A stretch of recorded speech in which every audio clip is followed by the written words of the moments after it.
When we think about India's fight for independence, we usually picture massive protests and marches in the streets. But that's only half the story. The freedom of a nation isn't just won with slogans. It's also hammered out, piece by piece, at the negotiation table. And this is the story of that other battle, and the absolutely critical role of Dr. B.R. Ambedkar, who was a master negotiator fighting for the very soul of a new India.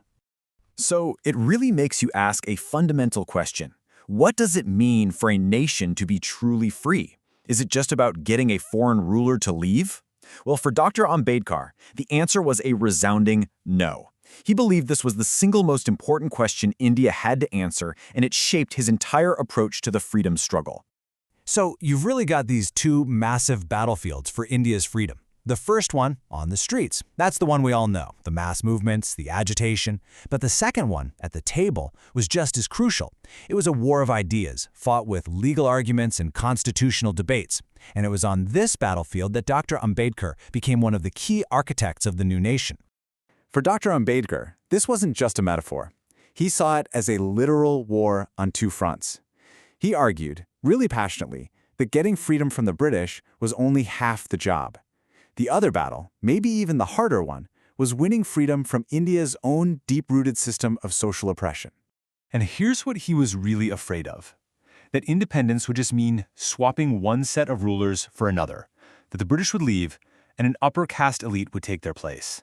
He was deeply worried that the most marginalized people, who were then called the depressed classes and today are known as Dalits, would just be left behind.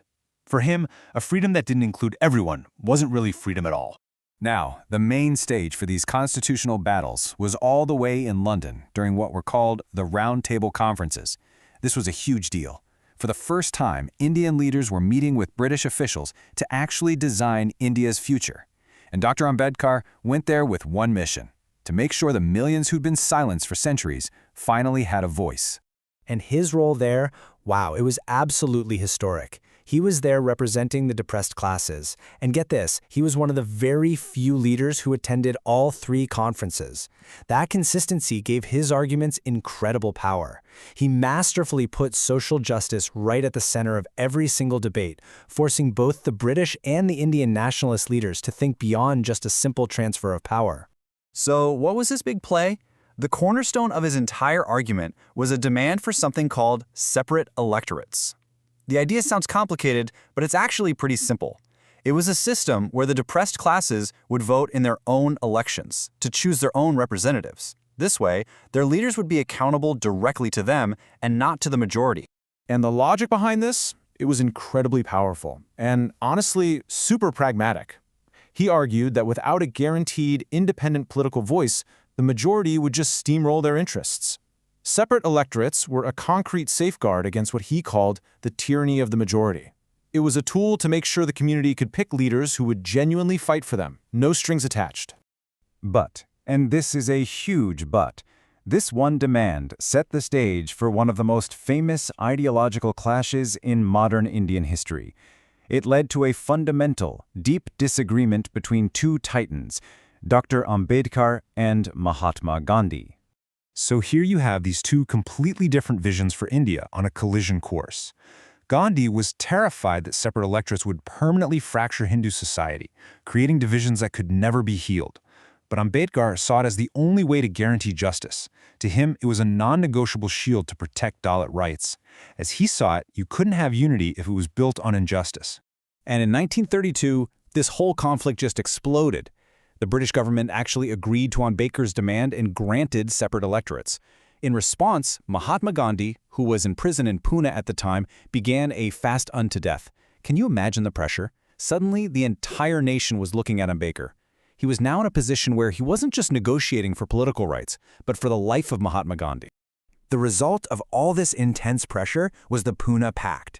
Dr. Ambedkar was basically forced to give up the demand for separate electorates. But in a brilliant move, he negotiated a massive win in return. The number of reserved seats for the depressed classes in the legislatures was nearly doubled, jumping from 71 to 148. It was a painful compromise for sure, but it was also a huge strategic victory.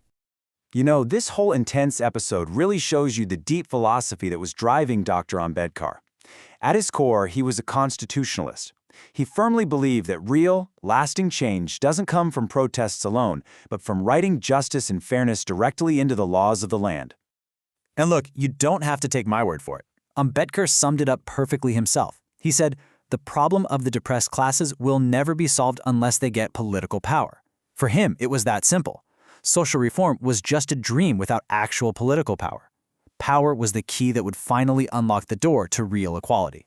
So if we break down his strategy, it's really a masterclass in negotiation. His attitude was always critical, but he was also a pragmatist. He knew when to push and when to compromise. His method wasn't about agitation. It was about sharp, logical, constitutional arguments. And his objective? It was never about just symbolic gestures. He wanted real, structural safeguards built right into the system. Okay, so let's connect the dots. What is the real, lasting legacy of these intense negotiations from the 1930s? Well, they were absolutely foundational. They didn't just shape a single pact. They helped shape the very future of India and cemented Dr. Ambedkar's role as one of its main architects. It's incredible, really. The principles he fought for so hard in the 30s became the pillars of the Indian Constitution, where he later served as the chairman of the drafting committee. His early arguments directly led to today's reservation system. He made sure powerful safeguards for all minorities were written into the Constitution. And most importantly, he forever expanded what freedom even meant for India. When you boil it all down, this was his ultimate legacy. He completely transformed the idea of freedom. It wasn't just about political independence from the British anymore. It became about the tough, essential work of building a truly inclusive, just, and equal democracy from the inside out. And that leaves us with a really powerful question, one that Dr. Ambedkar's life and struggle forces all of us to think about. It's just as relevant today as it was back then. How does any nation, anywhere, build a future that is both united and just? It's a tough, delicate balance, and his life's work is still a masterclass in how to fight that fight.